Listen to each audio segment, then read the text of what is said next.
Now, let's talk about the backdoor Roth. So it's a way. So generally, and I'm rounding here, but generally, when a married couple makes above, I don't know, it's like 220,000 nowadays, somewhere around there.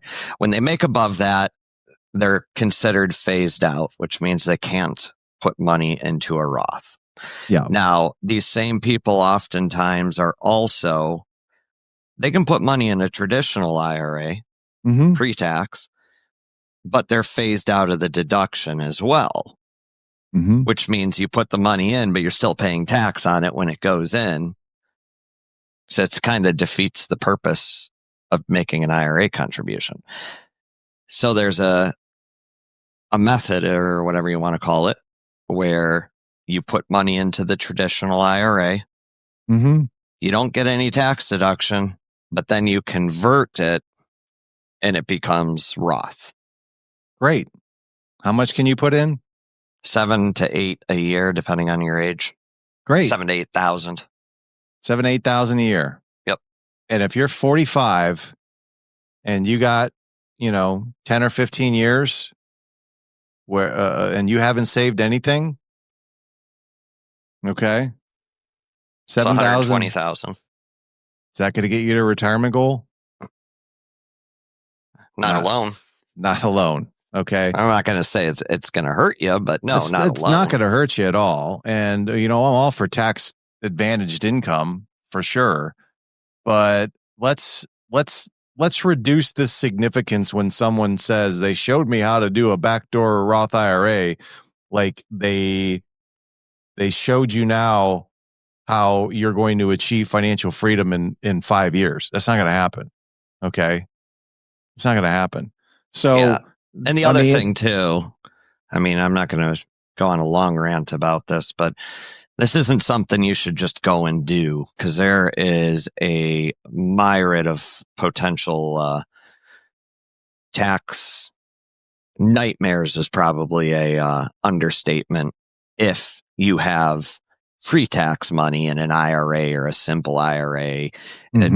It's a mess. It's called the pro-rata rule. I'm not even going to try to explain it because it makes my head spin.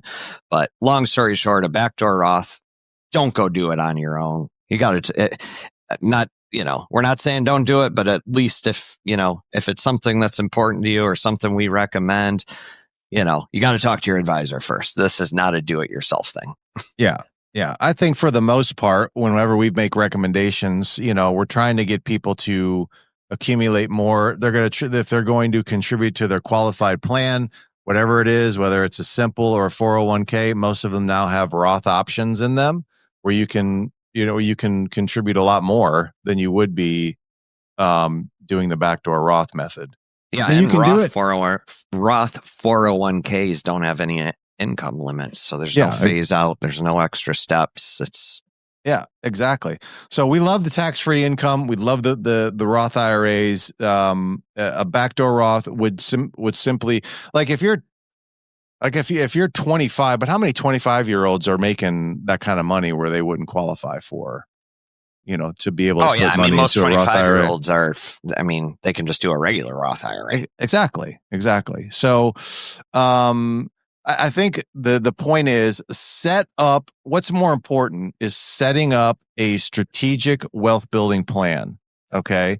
That shows you these are all the different income sources that you're building. These are the tax implications of these different types of accounts or investment options.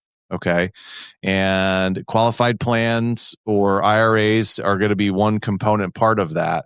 But man, if you want to get to a level of financial independence, like there are about 6 things that are more important than something like that, than a backdoor Roth. You see what I mean? Yep. Like there's things that are much more important for you to focus on than that would be. Okay. What was the other one? I know that there was like 2 more. Maybe there was 3 more or 1 more. We should have wrote these down, man. I know we're not very good. We're not very good at stuff like this.